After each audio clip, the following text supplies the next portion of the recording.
Nga emin na toko hanya, nga ab emin na toko dokom, nga an emin na toko merka ngo Puru Baptist Church pista nga pastoral range ho NBCC hoga ngo dogin kota soga hitayin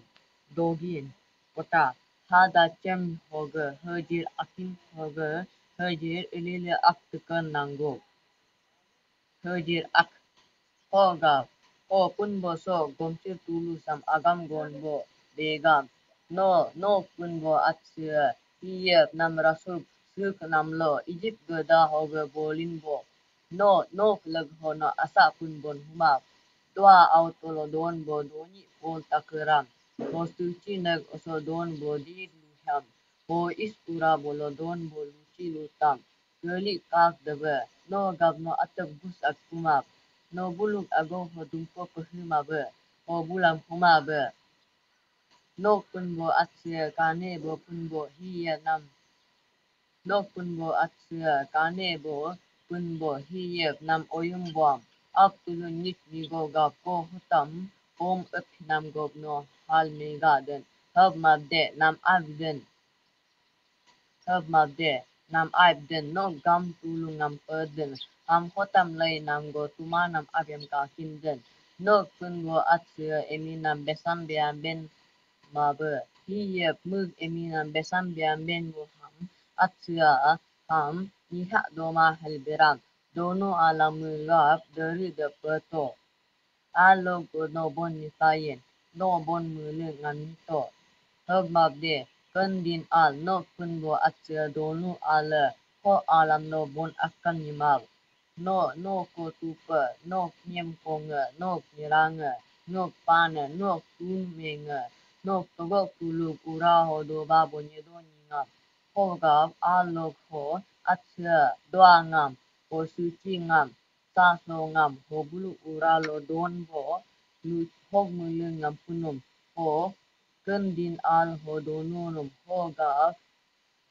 no kun bo atsia donu alam no kun bo atsia donu alam dari de lahinam gob mulum no an abam muzul suto ho no kun bo atsia nam gada sosium de dinamre doyo tayin no ni me mabe no ni hunyol busin mabe no dacho choma be no nur dopu no halyo hak di mabe no dor dopu gumra nam no kabi mabe no dor dopu di hungam o mug nirangam ho mug panam ho mug sev habam ho mug sadamam no dor dopu dog namam de duham no kabi mabe ho mug disuni mo hum tayin Matthew hada church hoge hajir kya hoge ilile om nango Togak nul hun kam so si pum po au gedatolo don bo ngulu ab nok deribo emine poi al neka nok lepungam ham to au godatolo ninam hab kalam geda gatso no mulu komim to mulu lo ham dasam solo ngulam jil tebe ngulam ni murbo ni asakam mulu apa dinam hab kalam mulu ni mur kunamam am apa tukuk ngulam de ngulam pokayer kamam deg jimabe hab mabde alman mo ak hoga yulin tukuk no ho no yungam ho atura ho